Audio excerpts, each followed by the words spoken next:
ಗುರುಭ್ಯೋ ನಮಃ. ಹರಿ ಓಂ. ಕಾಂತಾಯ ಕಲ್ಯಾಣಗುಣೀಕಧಾಮ್ನೆ ನವದ್ಯೋನಾಥ ಪ್ರತಿಮಪ್ರಭಾಯ ನಾರಾಯಣಾಯ ಅಖಿಲಕಾರಣಾಯ ಶ್ರೀಪ್ರಾಣನಾಥಾಯ ನಮಸ್ಕರೋಮಿ. ತಪಸ್ವಾಧ್ಯಾಯ ಶುಶ್ರೂಷಾ ಕೃಷ್ಣಪೂಜಾರತಂ ಮುನಿಂ ವಿಶ್ವೇಶಮಿಷ್ಟದಂ ವಂದೇ ಪರಿವ್ರಾಟ್ ಚಕ್ರವರ್ತಿನಂ. ಮಧ್ವಾಚಾರ್ಯರ ಶಿಷ್ಯರು, ಪೂರ್ವಾಶ್ರಮದ ಸಹೋದರರು, ಇಬ್ಬರು ಪೂರ್ವಾಶ್ರಮದ ಸಹೋದರರು ವಿಷ್ಣು ತೀರ್ಥರು.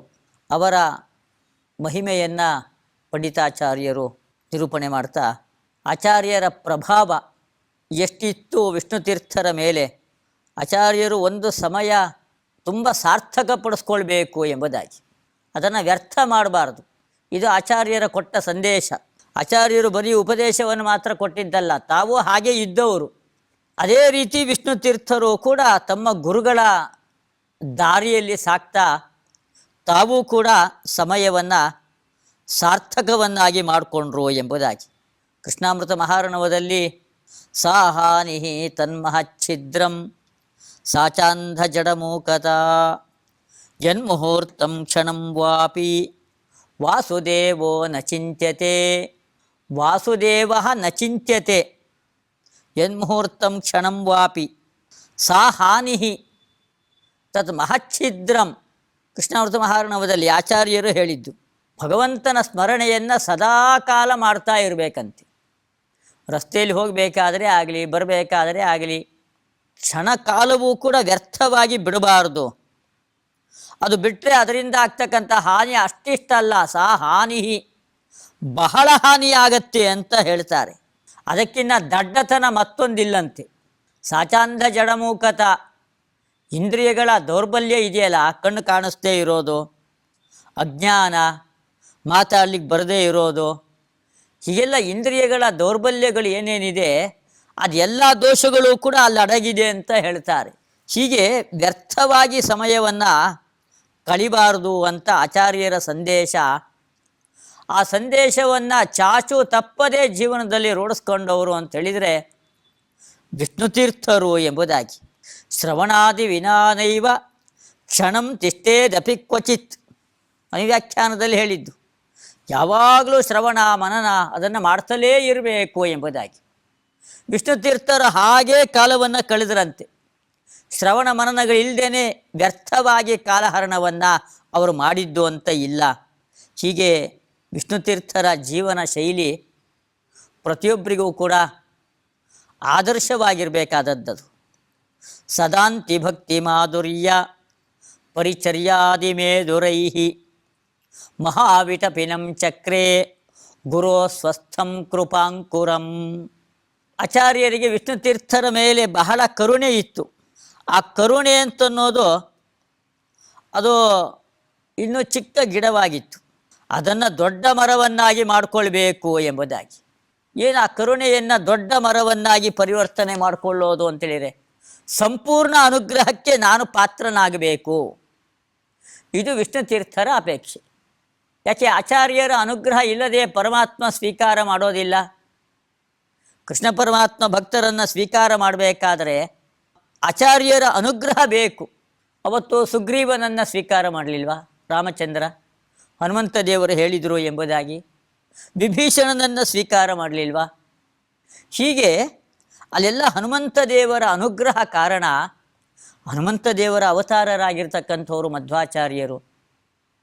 ಪರಮಾತ್ಮ ನನ್ನನ್ನು ಸ್ವೀಕಾರ ಮಾಡಬೇಕಾದರೆ ಆ ಮಧ್ವಾಚಾರ್ಯರ ಅನುಗ್ರಹ ಬೇಕು.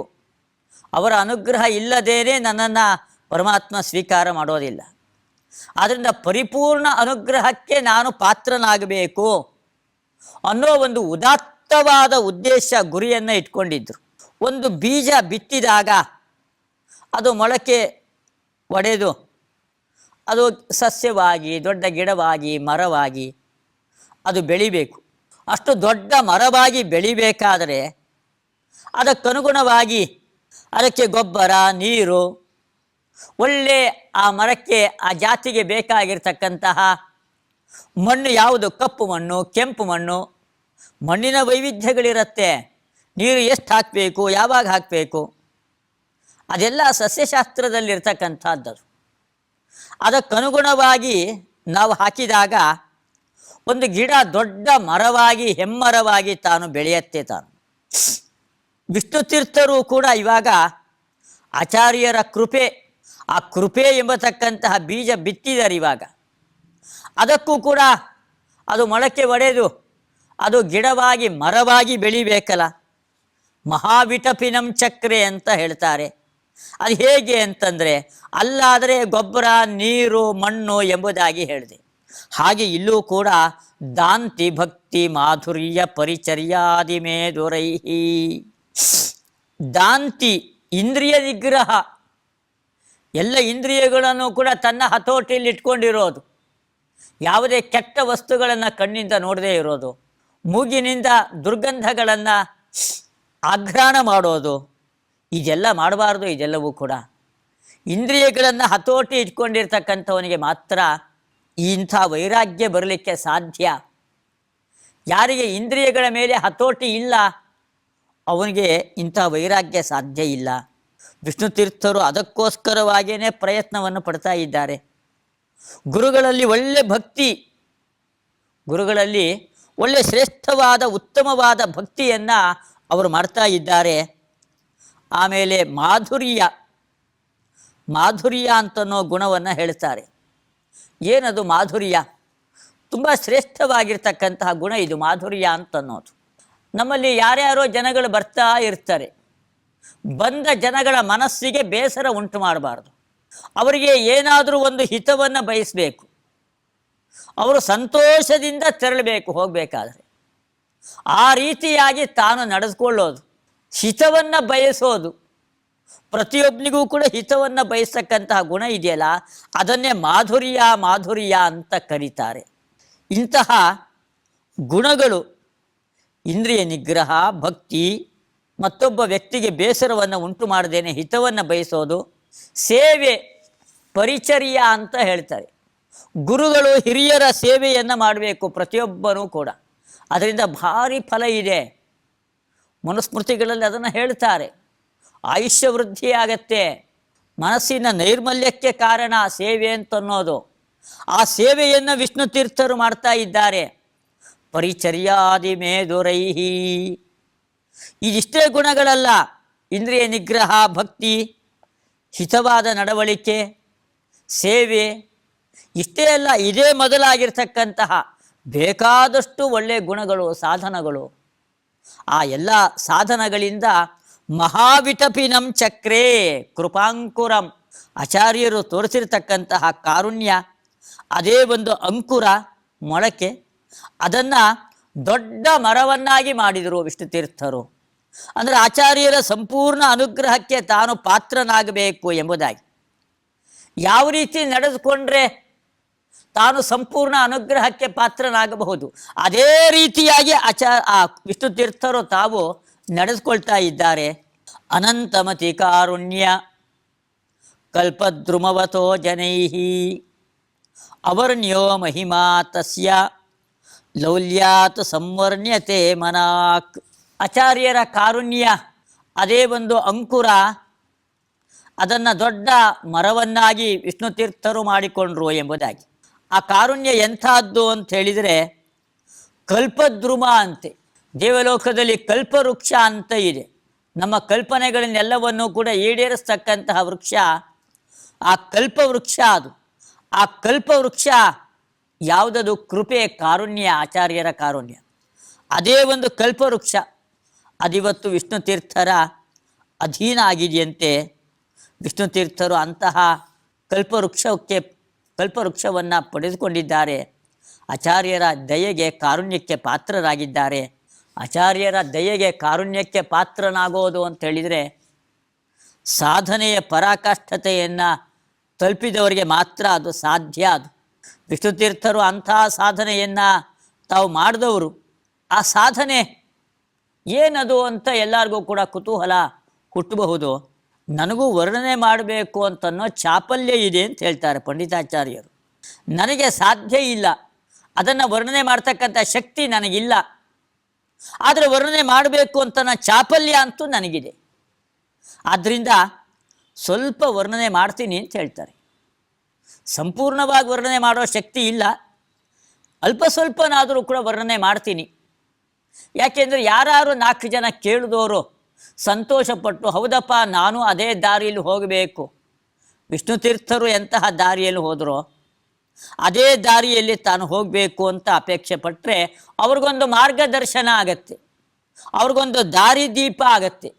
ಆದ್ದರಿಂದಾಗಿ ನಾನು ಅದನ್ನು ವರ್ಣನೆ ಮಾಡ್ತೀನಿ ಅಂತ ಹೇಳ್ತಾರೆ. ಚತುರೋಸೌ ಪ್ರವಚನೆ ಮನು ಸಂಸಿದ್ಧಿಮಾನ್ ಮನಃ ಸಂಖ್ಯಾಮಾಂ ಪೂರ್ಣೀಮಾಗಾತ್ ಮಧ್ವದಾಸಮಿತಿ ವ್ಯಧಾತ್. ಚತುರೋಸೌ ಪ್ರವಚನೆ, ಆಚಾರ್ಯರ ಶಾಸ್ತ್ರದ ಪಾಠವನ್ನು ಮಾಡ್ತಾ ಇದ್ದರು, ಒಳ್ಳೆ ಪ್ರವಚನವನ್ನು ಮಾಡ್ತಾ ಇದ್ದರು. ಅದರಲ್ಲಿ ಒಳ್ಳೆ ನೈಪುಣ್ಯ. ಯಾಕೆಂದರೆ ಎದುರಿಗಿರ್ತಕ್ಕಂಥವನ ಮನಸ್ಸಿಗೆ ಆ ವಿಚಾರ ಅವನ ಮನಸ್ಸಿನಲ್ಲಿ ಗಟ್ಟಿಯಾಗಿ ಹೋಗಬೇಕು, ಅವನಿಗೆ ಅದರ ಬಗ್ಗೆ ಸಂಶಯ ಉಳಿಬಾರ್ದು. ಆ ರೀತಿಯಾಗಿ ಪ್ರವಚನವನ್ನು ಮಾಡಬೇಕು, ಪಾಠವನ್ನು ಮಾಡಬೇಕು. ಶಿಷ್ಯನಿಗೆ ಮತ್ತೆ 10 ಪ್ರಶ್ನೆಗಳು ಹುಟ್ಟಿ ಏನೋ ಗೊಂದಲಕ್ಕೆ ಶಿಷ್ಯ ಒಳಗಾಗಬಾರ್ದು. ಶ್ರೋತೃವಿಗೆ ಯಾವುದೇ ರೀತಿ ಗೊಂದಲ ಉಂಟಾಗಬಾರ್ದು. ಆ ರೀತಿಯಾಗಿ ವಿಷಯಗಳ ಪ್ರತಿಪಾದನೆಯನ್ನು ಅತ್ಯಂತ ಸ್ಪಷ್ಟವಾಗಿ ನಿರ್ದಿಷ್ಟವಾಗಿ ಮಾಡಬೇಕು. ಇದು ಒಂದು ಕಲೆ. ಈ ಕಲೆ ಎಲ್ಲರಿಗೂ ಕೂಡ ಹಾಗೆಲ್ಲ ಕರಗತವಾಗೋದಿಲ್ಲ. ಇದು ವಿಷ್ಣು ತೀರ್ಥರಿಗೆ ಆ ಕಲೆ ಕರಗತವಾಗಿತ್ತಂತೆ. ಅದನ್ನು ಪ್ರವಚನೇ ಚತುರಃ ಅಂತ ಹೇಳ್ತಾರೆ, ಭಾರಿ ನಿಪುಣರಾಗಿರ್ತಕ್ಕಂಥವ್ರು ಅವರು. ಇದು ಒಂದು ಆದರೆ ಮತ್ತು ಇನ್ನೊಂದು ಹೇಳ್ತಾರೆ ಮನು ಸಂಸಿದ್ಧಿಮಾನ್ ಮನಃ. ಮನು ಅಂದ್ರೆ ಮಂತ್ರಗಳು. ನಾನು ಮೊನ್ನೆ ಹೇಳಿದ್ದೆ ಆಚಾರ್ಯರ ಕೃತಿ ತಂತ್ರಸಾರ ಸಂಗ್ರಹ ಎಂಬುದಾಗಿ. ಅದರಲ್ಲೆಲ್ಲ ಬೇಕಾದಷ್ಟು ಮಂತ್ರಗಳನ್ನು ಹೇಳ್ತಾರೆ. ರಾಮ ಮಂತ್ರ, ಕೃಷ್ಣ ಮಂತ್ರ, ಧನ್ವಂತರಿ ಮಂತ್ರ, ವೇದವ್ಯಾಸ ಮಂತ್ರ, ಹೀಗೆ ಅನೇಕ ಮಂತ್ರಗಳು, ಅಷ್ಟಮಹಾಮಂತ್ರಗಳು, ಒಂದಲ್ಲ ಎರಡಲ್ಲ 10 ಮಂತ್ರಗಳನ್ನು ಅಲ್ಲಿ ಹೇಳ್ತಾರೆ. ಆ ಮಂತ್ರಗಳ ಜಪವನ್ನು ಪ್ರತಿನಿತ್ಯ ಮಾಡಬೇಕಂತೆ, ಅದರಿಂದ ಬಹಳ ಸಿದ್ಧಿ ಎಂಬುದು ಉಂಟಾಗತ್ತೆ. ರಾಘವೇಂದ್ರ ಸ್ವಾಮಿಗಳು ಆಚಾರ್ಯರ ಬಗ್ಗೆ ಹಾಗಂತ ಪ್ರಾತಃ ಸಂಕಲ್ಪ ಗದ್ಯದಲ್ಲಿ ಹೇಳ್ತಾರೆ, ಸಂಸಿದ್ಧ ಸಪ್ತಕೋಟಿ ಮಹಾಮಂತ್ರಾಣಾಂ. ಆಚಾರ್ಯರಿಗೆ ಅಂಥ ಶಕ್ತಿ ಇದೆಯಂತೆ. ಮುಖ್ಯಪ್ರಾಣದೇವರು ಪ್ರತಿನಿತ್ಯ 7 ಕೋಟಿ ಮಂತ್ರಗಳ ಜಪವನ್ನು ಮಾಡ್ತಾರಂತೆ. ಆ ಮಂತ್ರಗಳ ಸಿದ್ಧಿ ಅವರಿಗೆ ಇದೆಯಂತೆ, ಅಂಥವರು ಆಚಾರ್ಯರು ಎಂಬುದಾಗಿ. ಹಾಗೆ ವಿಷ್ಣು ತೀರ್ಥರು ಕೂಡ ಅನೇಕ ಮಂತ್ರಗಳ ಜಪವನ್ನು ತಾವು ಮಾಡ್ತಾ ಇದ್ದರು. ಸನ್ಯಾಸಿಗಳಿಗೆ ಹೇಳಿರ್ತಕ್ಕಂತಹ ಪ್ರಣವ ಮಂತ್ರ ಅಲ್ಲದೇನೆ ಬೇರೆ ಬೇಕಾದಷ್ಟು ಮಂತ್ರಗಳು, ಧನ್ವಂತರಿ ಮಂತ್ರ, ವೇದವ್ಯಾಸ ಮಂತ್ರ, ಕೃಷ್ಣ ಮಂತ್ರ, ರಾಮ ಮಂತ್ರ, ಇಂಥ ಮಂತ್ರಗಳ ಜಪವನ್ನು ಅವರು ನಿರಂತರವಾಗಿ ವಿಷ್ಣು ತೀರ್ಥರು ಮಾಡ್ತಾ ಇದ್ದರು. ಬರೀ ಜಪ ಮಾಡೋದು ಮಾತ್ರ ಅಲ್ಲ, ಸಿದ್ಧಿಮಾನ್ ಸಂಸಿದ್ಧಿಮಾನ್ ಅಂತ ಹೇಳ್ತಾರೆ. ಅವುಗಳ ಸಿದ್ಧಿನ ಹೊಂದಿದ್ರು. ಏನೋ ಅಲ್ಪ ಸ್ವಲ್ಪ ಸಿದ್ಧಿ ಅಲ್ಲ, ಸಮ್ಯಕ್ ಸಿದ್ಧಿ. ಯಾರಿಗೆ ಬೇಕಾದರೂ ಕೂಡ ಅನುಗ್ರಹವನ್ನು ಮಾಡಬಹುದು. ಯಾರೇ ಬಂದು ಕೇಳಿದರೂ ಕೂಡ ಅನುಗ್ರಹ ಮಾಡಿದರೆ ಅವ್ರಿಗೆ ಆ ಫಲ ದೊರೀಬೇಕು. ಆ ರೀತಿಯಾಗಿ ಮಂತ್ರಗಳ ಜಪವನ್ನು ಮಾಡಿ ಒಳ್ಳೆ ಉತ್ತಮವಾದ ಸಿದ್ಧಿಯನ್ನೇ ಅವರು ಸಂಪಾದನೆ ಮಾಡಿದ್ರು ವಿಷ್ಣು ತೀರ್ಥರು.